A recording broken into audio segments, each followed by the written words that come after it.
Di kaki Gunung Salak yang selalu berselimut kabut tipis setiap pagi, berdirilah sebuah desa kecil bernama Kampung Pagersari. Rumah-rumah papan berdiri berjejer dengan halaman yang ditumbuhi bunga kenanga dan pot-pot cabai rawit. Udara di sini sejuk, kadang terlalu dingin bagi pendatang yang belum terbiasa. Tapi bagi warga Pagersari, dingin adalah bagian dari hidup. Sunyi adalah sahabat sehari-hari. Dan gunung yang menjulang itu adalah penjaga sekaligus saksi bisu berbagai rahasia. Di ujung jalan utama kampung itu, dekat pertigaan tempat pohon beringin tua berdiri, berdirilah sebuah warung dawet sederhana. Hanya bangku panjang dari bambu, meja kayu tua yang sudah menghitam di sudut, dan papan nama yang catnya mulai luntur, Dawet Manis Bu Romlah. Tidak ada yang istimewa dari warung itu, setidaknya dulu. Bu Romlah sendiri adalah janda setengah baya. Kulitnya legam, rambutnya selalu disanggul rapi dengan jepit kuningan.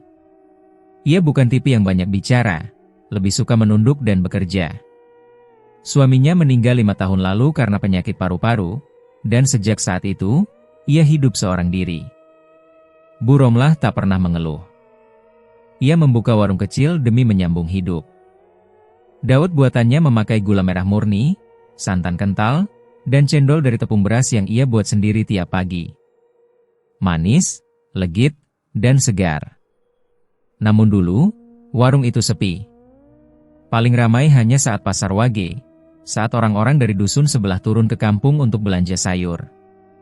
Selebihnya, hanya beberapa anak sekolah yang mampir beli es setelah pulang belajar. Kadang-kadang Bu Romlah menatap jalan yang lengang dari balik warungnya, sambil mengipas dawet yang menggumpal. Udara tetap dingin. Angin tetap sunyi. Hari-hari berjalan seperti itu terus. Sampai 3 bulan yang lalu. Perubahan itu datang tanpa aba-aba. Seperti kabut yang tiba-tiba turun dari puncak gunung, diam-diam dan pelan, tapi mengubah segalanya. Warung Bu Romlah mendadak ramai. Awalnya 1-2 orang datang, lalu 5, 10, sampai antrean mengular setiap sore. Bahkan orang-orang dari luar kampung, dari Cicurug, Cigombong, bahkan Bogor, datang naik motor, tanya-tanya arah warung dawet yang katanya enak sekali itu. Warga Pagersari tercengang. Warung sederhana yang dulu bahkan tak dilirik, kini seperti magnet. Dawet Bu Romlah seolah membawa candu. Orang-orang menyeruputnya sambil memejamkan mata, menyebut rasa yang unik, tak bisa dijelaskan, atau segar. Ada yang beli 1 gelas, lalu kembali lagi malamnya untuk bawa pulang dalam botol. Bu Romlah sendiri hanya tersenyum ketika ditanya.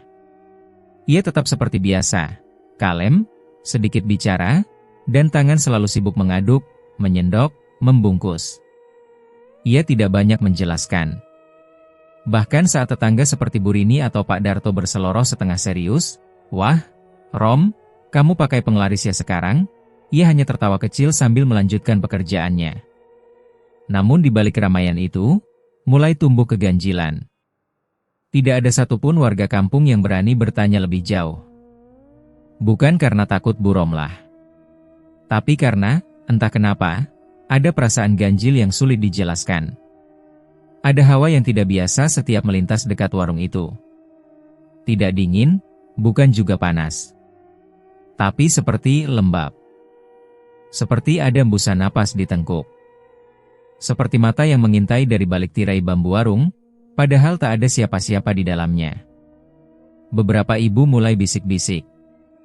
Ada yang mengatakan pernah melihat Bu Romlah duduk sendirian tengah malam di warungnya, mengaduk dawet dalam kuali sambil berkomat kamit. Ada pula yang bilang melihat asap mengepul samar dari belakang warung saat malam Jumat Kliwon. Tapi setiap cerita itu disampaikan, selalu dibungkus dengan kalimat penutup, "Ah, tapi mungkin cuma bayangan saya aja." Namun satu hal yang tak bisa dipungkiri, setiap hari, Bu Romlah membawa pulang uang lebih banyak dari siapapun di desa. Sawah boleh luas, panen boleh bagus, tapi pendapatan warung dawet itu tak ada tandingannya. Beberapa pemuda desa mulai penasaran. Suatu malam, 2 dari mereka mencoba mengintip aktivitas di warung itu. Tapi keesokan paginya, keduanya demam tinggi. Mengigau. Mulut mereka bau anyir dan sejak saat itu, Tidak ada satupun yang berani coba-coba lagi. Bu Romlah sendiri tetap hadir seperti biasa. Setiap pagi, ia menyapu halaman warung. Mengisi ember besar dengan es batu. Memotong cendol, menyaring santan, dan mengaduk gula merah hingga mengental. Silakan, dawet manis Bu Romlah. Manisnya ngangenin, katanya setiap kali ada pembeli datang. Tapi tak ada yang tahu, senyuman di wajahnya tak selalu tulus seperti dahulu. Dan di tengah ramainya warung, ada satu hal yang justru semakin sunyi, hati Bu Romlah sendiri.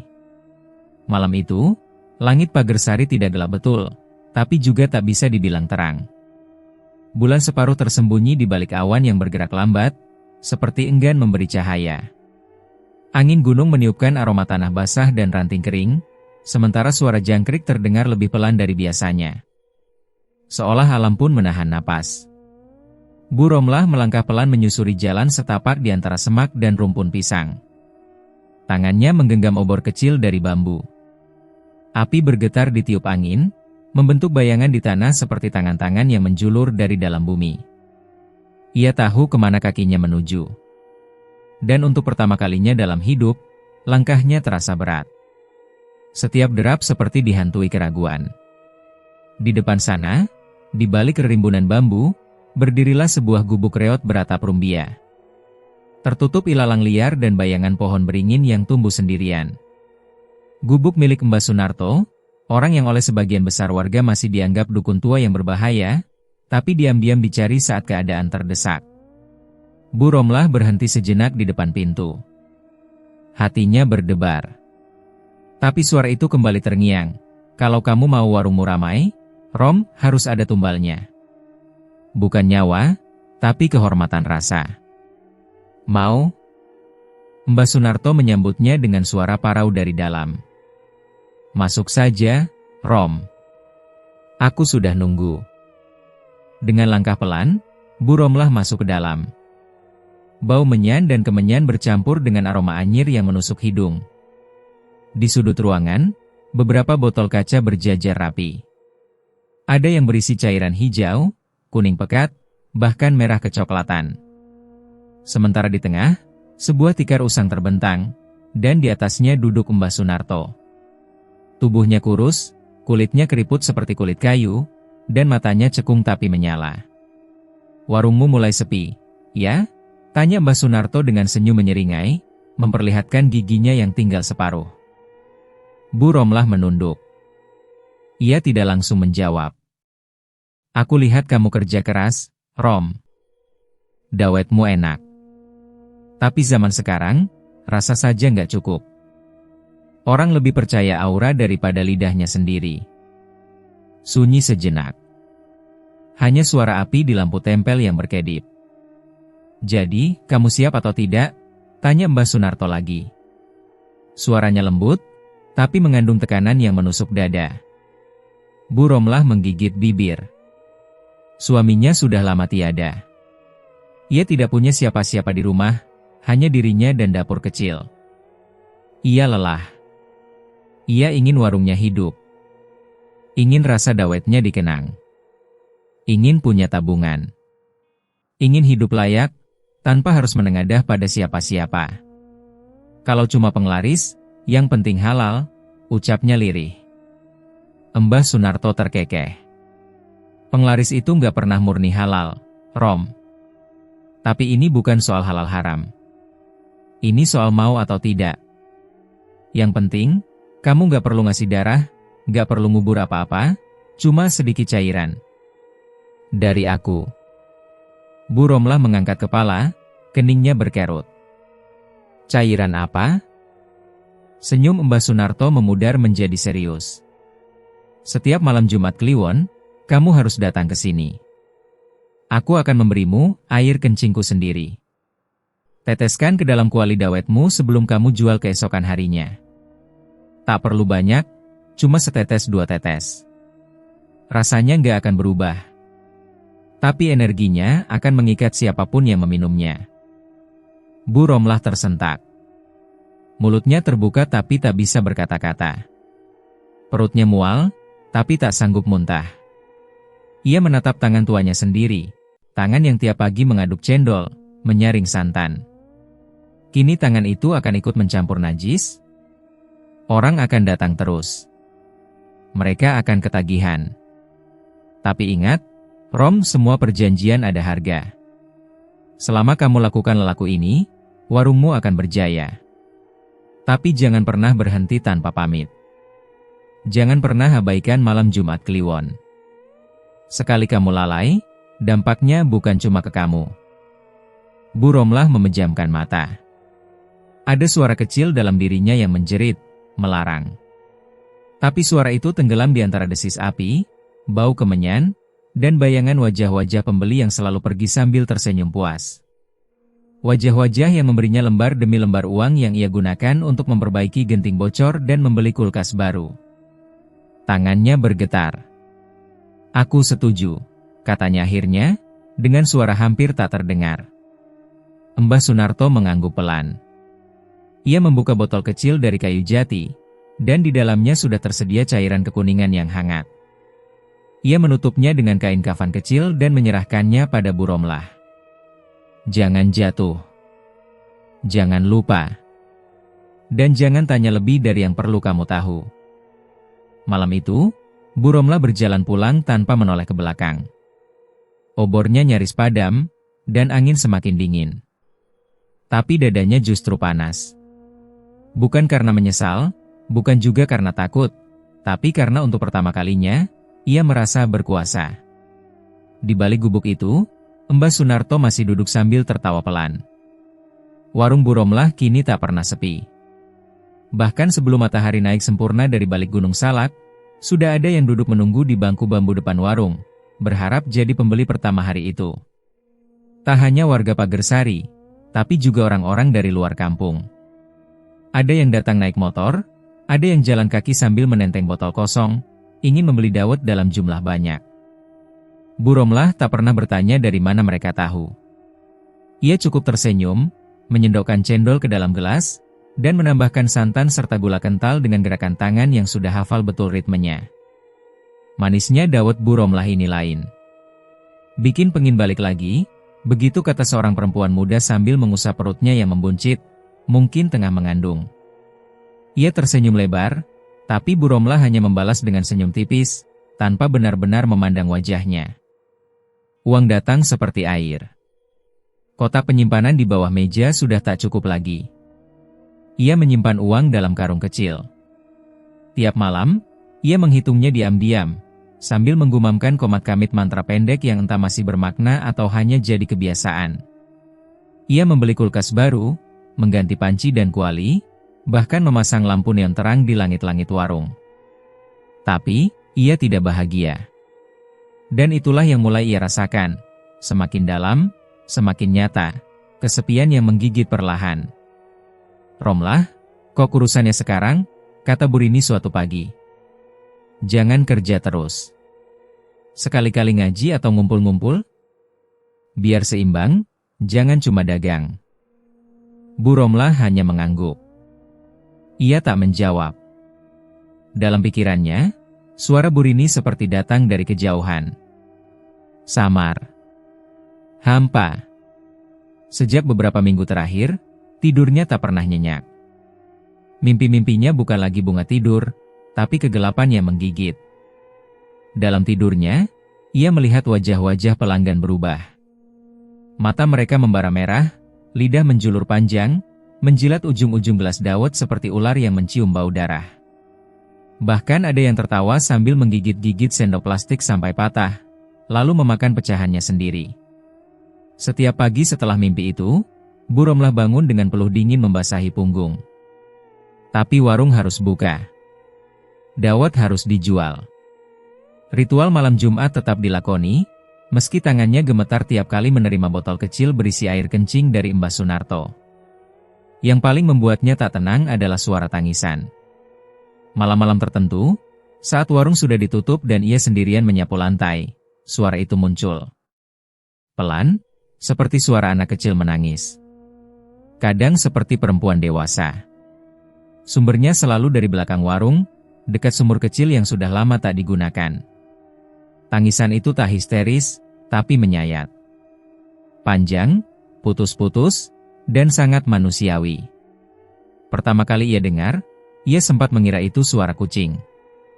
Tapi suara itu terus muncul tiap malam Jumat setelah ritual. Kadang saat ia sedang mencuci panci, suara itu terdengar jelas, seakan berasal dari dalam dapur. Kadang saat ia memejamkan mata di depan, suara itu seperti memanggil namanya dengan nada bergetar. Romlah. Ia pernah mencoba menyiram air suci yang dibawanya dari masjid ke belakang warung. Tapi malam itu justru ia mimpi melihat sumur di belakang terbuka sendiri dan mengeluarkan asap hitam pekat. Dari dalamnya, muncul tangan-tangan penuh luka yang menggapai-gapai ke arahnya. Setiap hari ia tersenyum di depan pelanggan, tapi di dalam dadanya ada kecemasan yang membatu. Dawet yang dulu ia buat dengan cinta, kini hanya sekadar tugas. Tangan tetap terampil, tapi rasanya tak pernah ia cicipi lagi. Bahkan aroma santan dan gula merah yang dulu menenangkan, kini justru membuat mual. Suatu malam, ia duduk sendiri di bangku warung, menatap pohon beringin di kejauhan. Angin malam bergerak pelan, membawa bisik-bisik halus yang tak bisa ia pahami.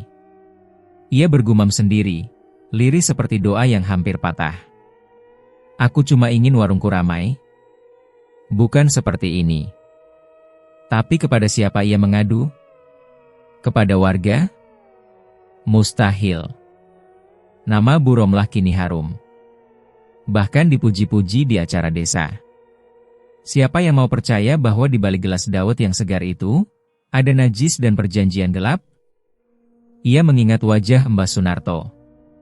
Dingin, menakutkan, dan seperti menikmati penderitaannya.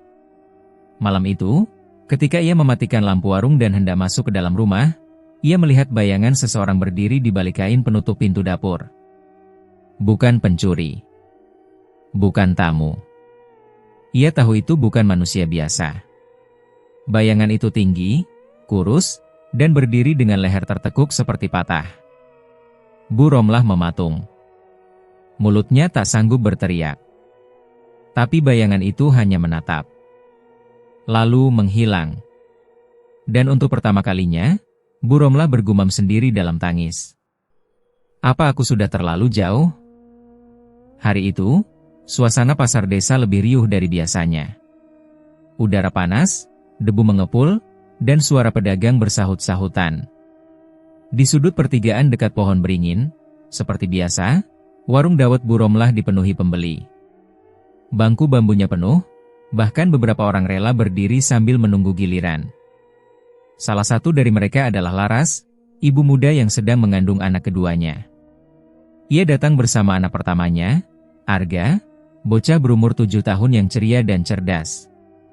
Mereka baru saja belanja sayur, dan Laras ingin melepas dahaga dengan segelas dawet yang terkenal itu. 2, ya Bu. 1 dingin, 1 tanpa es buat anak, katanya sopan sambil tersenyum. Bu Romlah menyendok cendol, menambahkan santan dan gula merah, lalu menyerahkan gelas plastik kepada Laras. Senyumnya tak berubah. Mata Bu Romlah tampak letih, tapi tetap menjaga keramahan. Tak ada yang aneh. Sampai Laras mulai menyeruput dawetnya. Sekitar 2 menit setelah meneguk setengah gelas, Laras memejamkan mata. Tangannya gemetar. Ia mendesah pelan, lalu mendadak tubuhnya kaku. Gelas jatuh dari tangannya. Beberapa orang menoleh. Arga memanggil-manggil ibunya, tapi Laras tak menjawab. Mulutnya terbuka lebar, dan dari tenggorokannya keluar suara berat, bukan suara manusia. Ada darah di dawet, gumamnya, matanya membelalak, lalu jatuh tersungkur ke lantai. Orang-orang panik. Beberapa lari memanggil pertolongan, sebagian mencoba membantu. Laras dibawa ke rumah dukun beranak di kampung sebelah. Konon, malam itu ia berteriak-teriak keras sambil tertawa dan menangis bersamaan. Dukun itu bilang, Laras kerasukan. Sesuatu dari warung dawet telah membuka pintu yang tidak seharusnya. Kejadian itu menjadi pembicaraan hangat selama berhari-hari.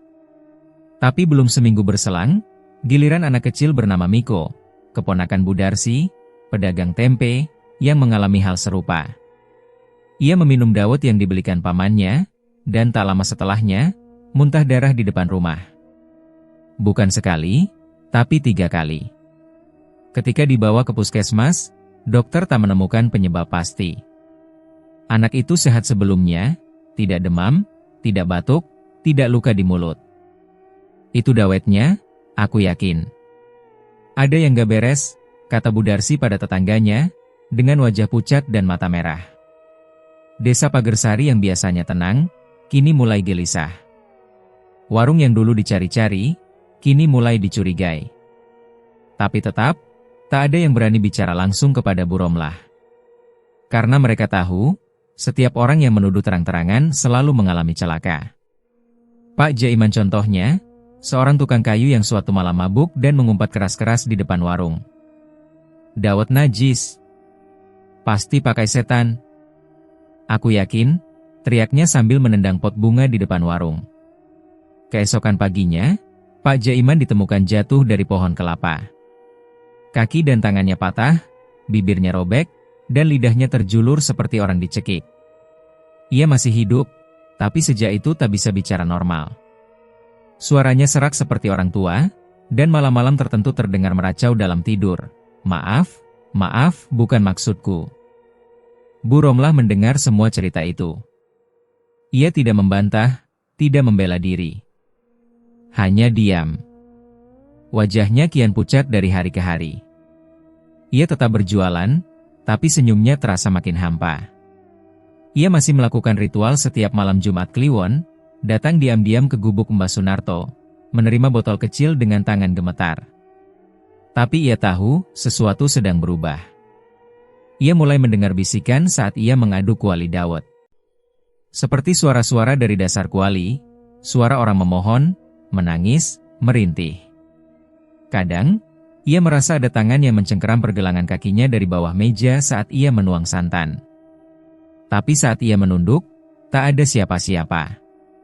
Tetangganya, Bu Darmi, bahkan sempat melihat Bu Romlah termenung lama di depan warung malam-malam, berdiri menghadap ke arah sumur sambil menggenggam gelas kosong.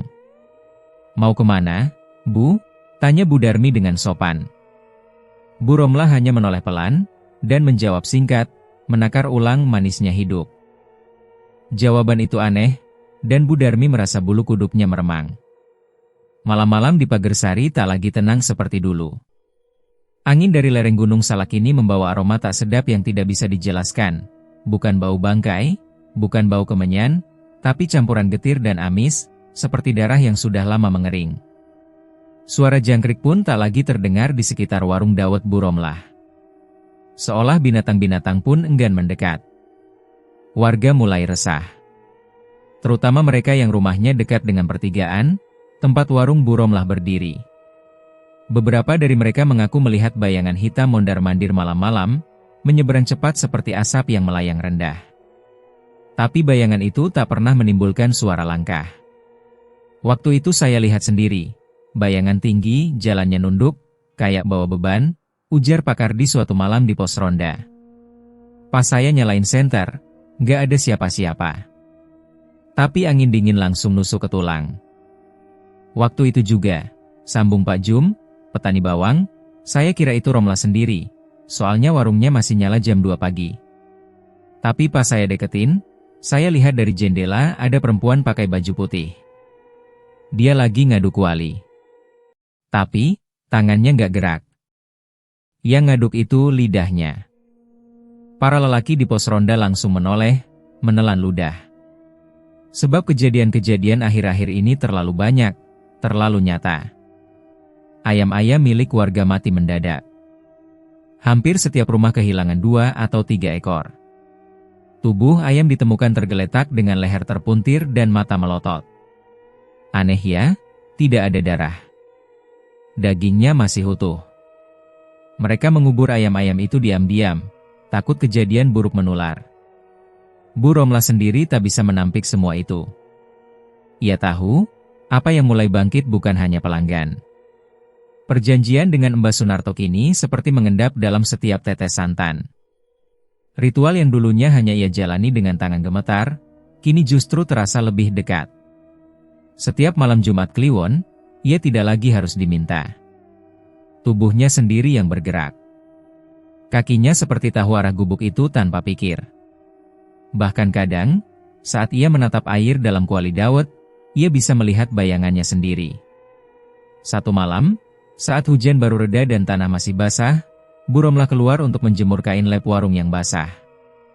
Langit mendung, dan desa terasa lebih sunyi dari biasanya. Tapi ketika ia melangkah ke halaman samping, langkahnya terhenti.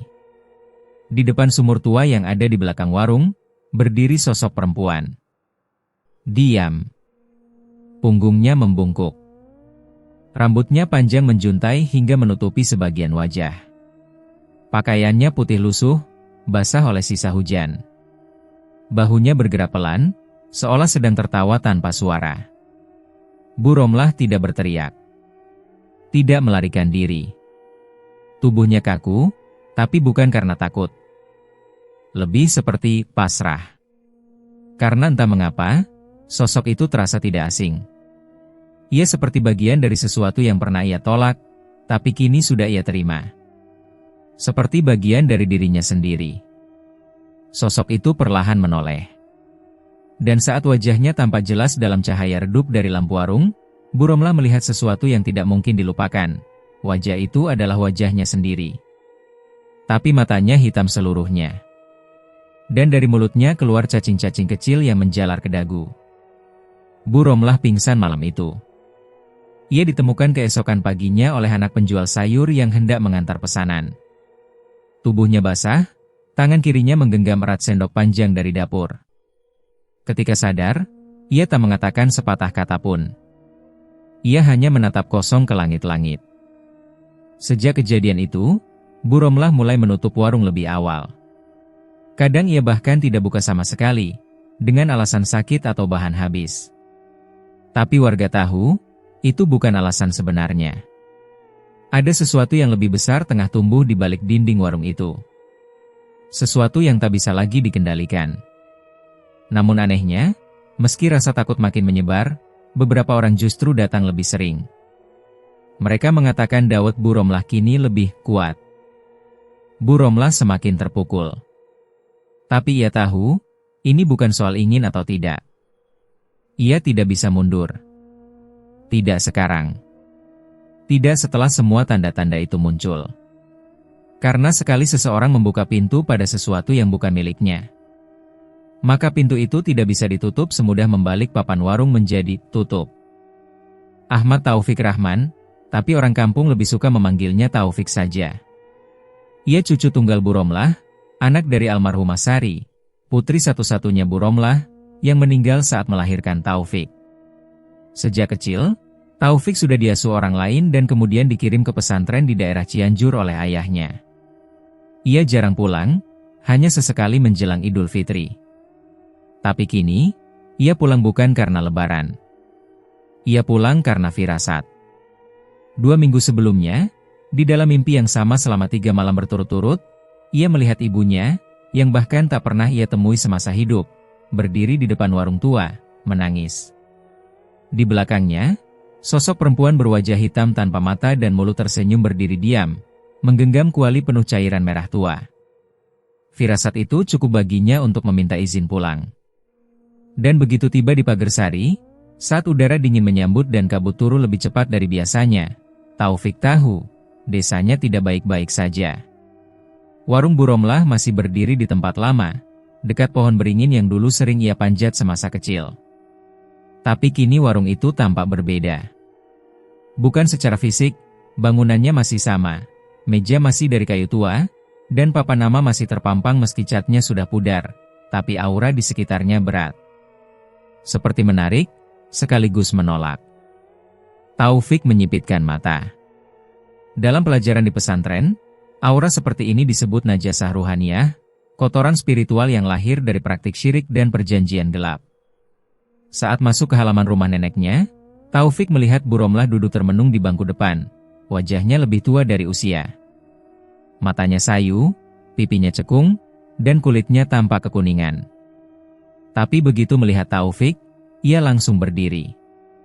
Taufik, suaranya serak, tapi ada haru yang mengalir. Nek, saya pulang. Bu Romlah memeluk cucunya erat-erat, mungkin satu-satunya pelukan yang tulus yang ia rasakan dalam bulan-bulan terakhir. Tapi Taufik bisa merasakan tubuh sang nenek dingin, dan lebih dari itu, bergetar. Malam pertama di rumah itu, Taufik tidak bisa tidur. Bukan karena tidak nyaman, tapi karena ada aroma yang tak bisa ia abaikan. Bau anyir, amis, seperti yang sudah mengering. Ia menelusuri asalnya. Dari dapur? Bukan. Dari kamar mandi? Tidak juga. Tapi begitu ia berdiri di ambang pintu warung, bau itu menyengat.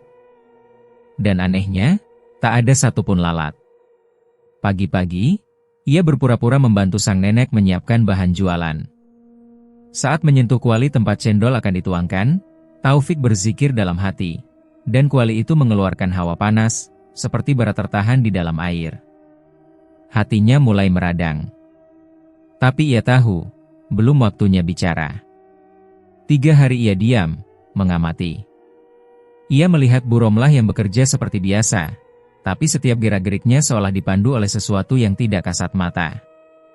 Ia tidak melihat langsung makhluk gaib, tapi pernah suatu malam ia mendengar suara langkah kaki di atas atap, padahal rumah panggung itu hanya berlantai 1. Dan setiap malam Jumat, udara di rumah itu berubah. Bahkan lampu minyak yang biasanya terang menjadi temaram, seperti diselimuti kabut dari dalam kaca. Malam Jumat itu, Taufik sengaja tidak tidur. Ia duduk di kamarnya, mengintai dari celah bilik. Sekitar pukul 1 dini hari, Bu Romlah keluar diam-diam. Ia membawa botol kecil dan berjalan perlahan menyusuri jalan sempit ke arah belakang. Taufik mengikutinya dalam diam. Ia tahu arah yang dituju, gubuk Mbah Sunarto. Taufik belum pernah bertemu langsung dengan dukun itu, tapi nama Sunarto sering dibicarakan di pesantren sebagai salah satu dukun tua yang terkenal dengan lelaku hitamnya. Dulu ia pernah menghilang beberapa tahun, dan muncul lagi seolah tak menua. Sekarang, Taufik melihat langsung, gubuk itu seperti berdiri di tengah kabut yang tak pernah bubar. Dari kejauhan, ia melihat sang nenek duduk bersimpuh di depan pintu. Mbah Sunarto berdiri di ambang gubuk, mengenakan kain putih kotor, matanya kosong seperti tidak melihat dunia. Ia mengulurkan botol kepada Bu Romlah, isi cairannya kekuningan. Dan saat sang nenek menerimanya dengan tangan gemetar, Taufik tak bisa menahan diri. "Nek!" Bu Romlah tersentak, tubuhnya seperti disambar. Ia berbalik cepat, wajahnya pucat. "Taufik? Nak, kenapa kamu?" "Sudah cukup, Nek. Saya tahu semua ini salah." Taufik mendekat perlahan, suaranya tenang tapi tegas. "Saya nggak akan biarkan ibu saya menangis lagi. Saya nggak akan biarkan ibu dipermalukan dari alam kubur karena ritual ini." Mbah Sunarto hanya tertawa. Suaranya parau dan gemetar. "Cucumu ini, rom manis, tapi keras kepala. Dia belum tahu rasa." "Aku tahu mana najis mana berkah," bentak Taufik, matanya menatap tajam. Bu Romlah terdiam, menggenggam botol itu erat-erat. Tangisnya pecah pelan. "Aku cuma pengin warungku ramai, Nak. Aku pengin hidup. Itu aja." Taufik menghela napas. Ia mendekat, memeluk sang nenek. "Kalau harus miskin demi bersih, kita miskin bareng. Tapi jangan jual jiwa, Nek." Malam itu, ia menggenggam tangan sang nenek erat-erat. Dan dalam hati, ia bersumpah, "Aku akan menyelamatkan nenek. Meskipun harus melawan iblis sendiri." Hari itu, langit Pagersari diselimuti mendung sejak pagi. Angin berhembus kencang dari arah gunung, membawa aroma hutan yang lembab dan menggigit. Warga desa memilih menutup pintu lebih awal, merasa ada yang tak beres di udara. Mereka tak tahu pasti apa, tapi firasat mereka benar, malam nanti akan menjadi malam yang berbeda. Taufik duduk bersila di ruang depan rumah neneknya, bersama 3 orang.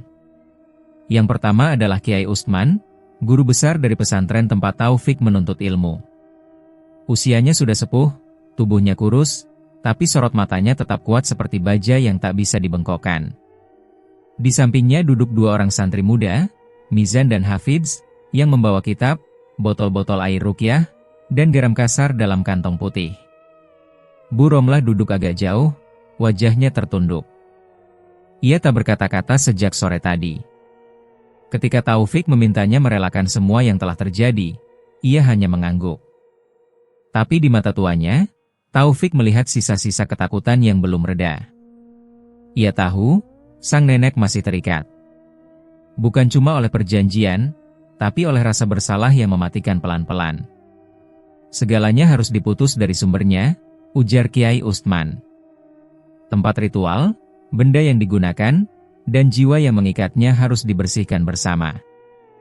Taufik mengangguk. Mereka telah sepakat, malam ini mereka akan melakukan ruqyah dan membakar sesajen yang selama ini dikubur di belakang warung dawet. Segala sesuatu yang mengikat harus dimusnahkan. Jika tidak, warung itu akan terus menjadi rumah bagi sesuatu yang tidak suci.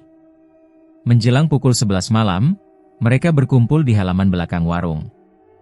Tanah di situ lembab, rumput-rumput tumbuh liar, dan di sudutnya berdiri sumur tua yang kini ditutup lempengan seng. Di dekatnya, tepat di bawah pohon randu kecil, Mizan mulai menggali dengan cangkul.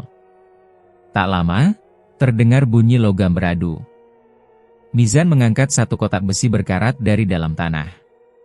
Di dalamnya, terbungkus kain kafan kecil, terdapat sesajen, rambut manusia, gigi yang tampaknya milik binatang, bunga layu, dan sebuah koin kuno berwarna hitam kehijauan. Saat kotak itu dibuka, angin mendesir keras. Lampu-lampu minyak yang dipasang di sekitar area berkedip-kedip, seperti hendak padam. Kiai Ustman segera mulai membaca ayat-ayat suci dengan lantang, dan para santri mengiringi. Bu Romlah berdiri di ambang pintu warung, tubuhnya gemetar. Taufik menggenggam tangannya, memberikan kekuatan. Tapi baru beberapa menit bacaan berlangsung, terdengar suara tawa panjang dari arah kebun bambu. Hahaha. Suaranya parau, nyaring, dan tidak wajar. Semua kepala menoleh. Dari kegelapan, muncul sosok Mbah Sunarto, tapi tubuhnya bukan lagi tubuh manusia biasa. Matanya membara merah, kulitnya menghitam, dan kakinya tidak menyentuh tanah. Ia melayang pelan, diiringi oleh 4 bayangan hitam yang bergerak seperti asap, mengelilingi area ritual. Romlah, kenapa kamu ingkar? Suaranya seperti 2 suara sekaligus, saling tumpang tindih. Kau sudah minum dari mangkuku. Kau sudah menandatangani perjanjian. Tidak ada jalan mundur. Taufik maju, mengangkat tangan. Ini bukan milikmu, Mbah. Kau tidak punya hak atas tubuhnya. Tidak atas jiwanya. Perjanjian kalian haram. Dan malam ini, kami putuskan. Kiai Ustman mengangkat botol air ruqyah dan menyiramkan sebagian ke sesajen. Asap hitam tebal mengepul dari dalam kotak. Suara jeritan terdengar dari dalam tanah, seolah banyak mulut memekik bersamaan. Bayangan-bayangan hitam langsung melesat menyerang. Mizan terjatuh, matanya membelalak, mulutnya berbuih. Hafidz berteriak, tubuhnya kejang dan tangannya mencakar tanah. Keduanya kerasukan. Kiai Ustman tetap tenang. Ia duduk bersila dan membaca ayat kursi keras-keras, menggetarkan udara malam. Sementara itu, Taufik mendekap Mizan dan Hafidz, membacakan zikir ke telinga mereka. Tubuh mereka menggeliat liar, berusaha melepaskan diri, tapi perlahan suara mereka melemah. Bu Romlah menatap semua itu dengan tubuh gemetar. Ia menangis. Tapi untuk pertama kalinya, bukan karena takut, melainkan karena sadar, semua ini dimulai dari dirinya sendiri. Ia melangkah pelan ke arah Kiai Ustman. Saya yang membuat perjanjian, Kiai. Saya yang harus mengakhirinya. Kiai Ustman mengangguk. Buang botol itu, Bu. Di sumur tempat kamu dulu mencuci tangan dari ritual. Bakar sesajennya. Lalu bersyahadat. Dengan tangan gemetar, Bu Romlah mengambil botol kecil dari balik kain bajunya, botol terakhir pemberian Mbah Sunarto yang belum sempat digunakan. Ia berjalan ke arah sumur. Air di sumur itu tampak tenang, tapi saat botol itu dilempar, air langsung mendidih, mengeluarkan suara seperti teriakan dari dasar bumi. Lalu Kiai Ustman membakar kotak besi dan isi sesajen. Api menyala tinggi. Aneh, karena tak ada bensin, hanya kertas dan minyak kayu putih. Tapi apinya biru dan menyebarkan bau daging hangus. Jeritan Mbah Sunarto menggema keras, lalu tubuhnya perlahan retak seperti tembikar yang dibakar dari dalam. Ia terhuyung, lalu meledak menjadi debu hitam yang terbawa angin. Bayangan-bayangan gaib menghilang. Suara angin berhenti. Hening. Hafidz dan Mizan terkulai. Kiai Ustman menutup mata dan mengucapkan hamdalah. Dan Bu Romlah? Ia bersimpuh di tanah, wajahnya basah air mata dan peluh. Tapi kali ini, bukan karena dosa, tapi karena pembebasan. Taufik mendekatinya, memeluk sang nenek. Sudah, Nek. Sudah selesai? Pagi itu, Kampung Pagersari diselimuti kabut yang anehnya datang terlambat. Bukan saat subuh, tapi justru ketika matahari sudah tinggi. Kabutnya pekat, berwarna kelabu kehijauan, dan menggantung rendah seperti enggan naik ke langit. Warung Bu Romlah porak-poranda. Dinding kayunya retak-retak, gentingnya berjatuhan, dan meja-meja yang biasanya tersusun rapi kini tercerai-berai seperti dilempar dari dalam. Bahkan panci besar berisi adonan dawet yang biasa ia tutup rapat kini terguling. Isinya mengalir ke tanah, berwarna coklat kehitaman, mengental seperti darah basi. Bu Romlah hanya bisa berdiri di ambang pintu, matanya kosong. Ia tidak menangis. Tidak juga bicara. Ia hanya mengamati kehancuran itu dengan wajah pasrah, seakan memang sudah tahu semua ini akan terjadi. Di belakangnya, Taufik diam, berdiri tegak seperti bayangan yang menjaga. Tak seorang pun warga berani mendekat, tapi semua tahu, ini bukan perbuatan manusia. Menjelang siang, kabar dari ujung desa datang terbata-bata. Seorang pencari kayu menemukan Mbah Sunarto di gubuknya yang terletak di tengah kebun karet. Tubuhnya hangus seperti terbakar. Matanya melotot, lidahnya menjulur hampir sejengkal dari mulut. Di dinding gubuk tertulis dengan darah, "Aku tidak selesai." Polisi datang, mengambil gambar, tapi tak banyak yang bisa dilakukan. Laporan resmi menyebutnya kematian akibat korsleting dan luka bakar. Tapi warga tahu, tak ada kabel listrik di gubuk itu. Dan mereka yang pernah berurusan dengan Mbah Sunarto tahu, ia bukan jenis orang yang mati dengan cara biasa. Malam itu, Taufik tidak bisa tidur. Angin menggerakkan tirai jendela, menciptakan bayangan yang menari-nari di langit-langit kamar. Ia duduk bersandar di dinding, matanya memandang kosong ke arah lampu gantung yang redup. Tubuhnya lelah, tapi pikirannya tak tenang. Lalu ia terlelap, atau setidaknya ia pikir begitu. Taufik mendapati dirinya berada di tengah hutan. Kabut menyelimuti segalanya. Pohon-pohon besar menjulang ke langit seperti raksasa bisu. Tanah di bawah kakinya basah dan lengket, mengeluarkan suara pluk-pluk setiap ia melangkah. Udara bau, seperti bangkai lama yang tertutup daun.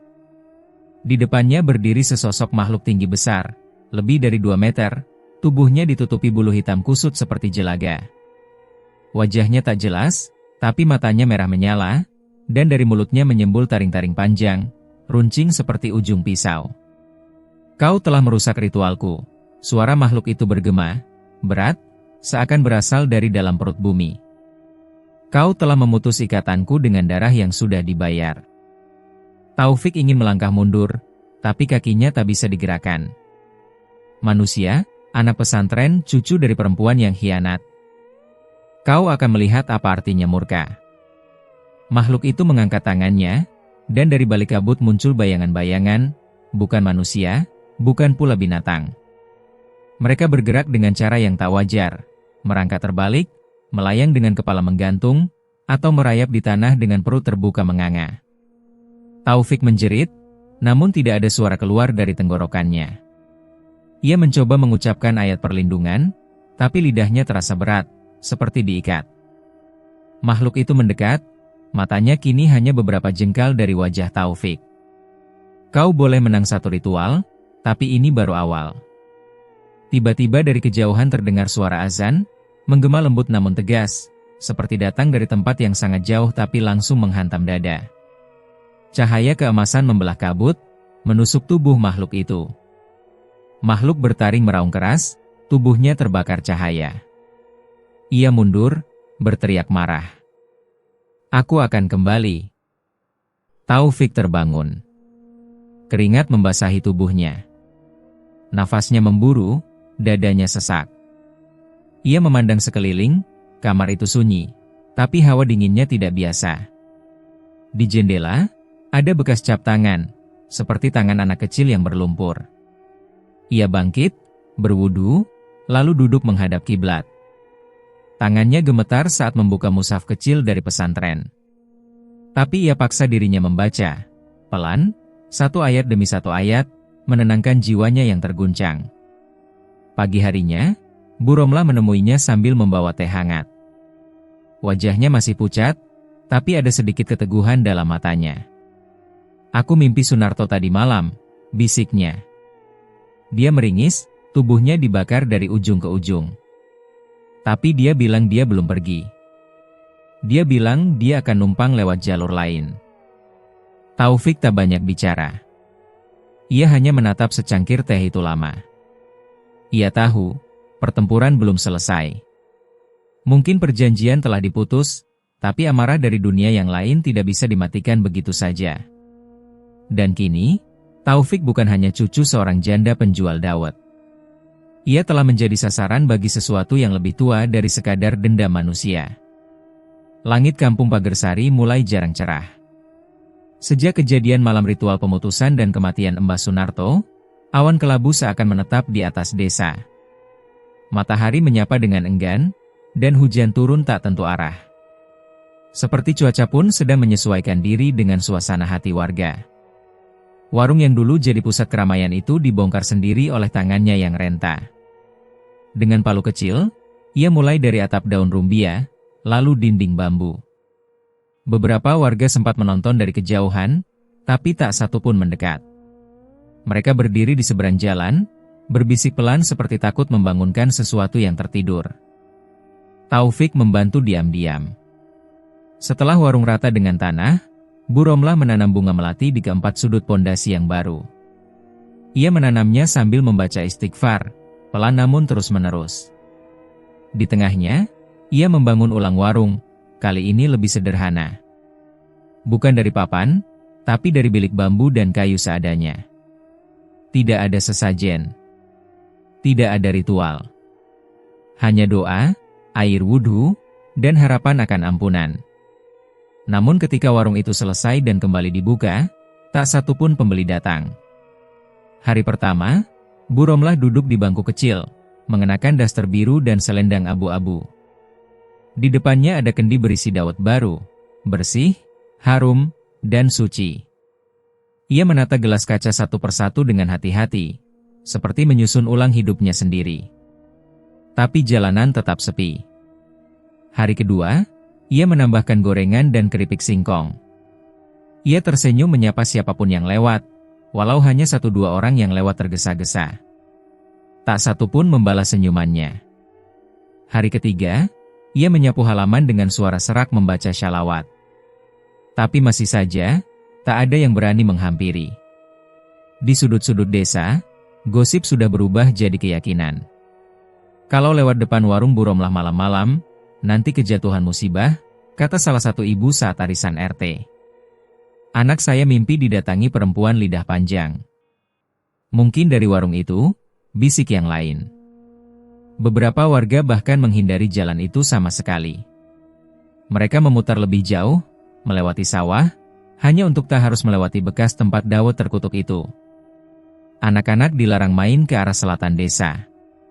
Bahkan hewan peliharaan pun, entah kenapa, selalu menghindar dari depan halaman Bu Romlah. Bu Romlah tahu. Ia tak marah. Ia hanya makin sering menyiram bunga melatinya sambil berdoa. Kadang air matanya menetes ke tanah, menyatu dengan air siraman dan embun dini hari. Suatu siang, seorang laki-laki tua mendekat ke warung. Ia bukan warga desa. Pakaiannya sederhana, sarung kumal, baju koko putih, dan peci lusuh. Ia memesan 1 gelas dawet. Bu Romlah melayaninya dengan gemetar, antara haru dan takut. "Ini dawetnya," katanya pelan. Laki-laki itu menyesap pelan, lalu tersenyum tipis. "Sudah tidak ada rasa najisnya," gumamnya. Bu Romlah menunduk. Matanya berkaca. "Terima kasih sudah mau minum." Laki-laki itu berdiri, meninggalkan uang selembar di meja. Tapi sebelum pergi, ia menoleh sebentar. Kadang, taubat tak langsung membalikan takdir. Tapi Allah pasti tahu siapa yang benar-benar menyesal. Setelah laki-laki itu pergi, Bu Romlah menangis lama. Ia tidak tahu siapa dia, dari mana asalnya, atau mengapa tahu rasa dawet yang dulu dan sekarang. Tapi kalimat itu seperti pelita kecil di lorong hatinya yang telah gelap begitu lama. Taufik memutuskan tetap tinggal sementara waktu. Ia mendirikan musola kecil di samping warung. Bukan musola resmi, hanya bangunan kayu sederhana dengan tikar dan kitab suci. Ia mulai mengajar anak-anak yang berani datang. Awalnya hanya 2, lalu 5, lalu 8. Tapi tetap, tak satu pun dari mereka berani duduk di dekat warung. Setiap malam, Taufik membaca doa panjang untuk neneknya. Ia tahu Bu Romlah sudah berubah, tapi bayang-bayang dari masa lalu tidak begitu mudah hilang. Kadang, saat senja turun dan suara burung hantu mulai terdengar dari arah hutan, Bu Romlah duduk di bangku warung sambil memandang jalanan sepi. Matanya kosong, tapi bukan karena takut, melainkan karena ia kini sadar bahwa harga dari sebuah kesalahan bisa jadi bukan kemiskinan, tapi kesendirian.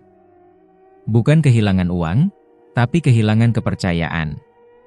Dan kepercayaan, sekali patah karena kekuatan gelap, lebih sulit pulih dibanding sekadar warung yang hancur. Namun begitu, Bu Romlah tetap membuka warung setiap hari. Ia tidak lagi mengejar pembeli. Tidak lagi memasang harap pada uang yang datang. Ia hanya duduk, mengaduk dawet perlahan, dan menunggu pagi-pagi datang dengan embun baru. Dalam hati ia tahu, ia tak sedang menanti pelanggan, tapi penebusan.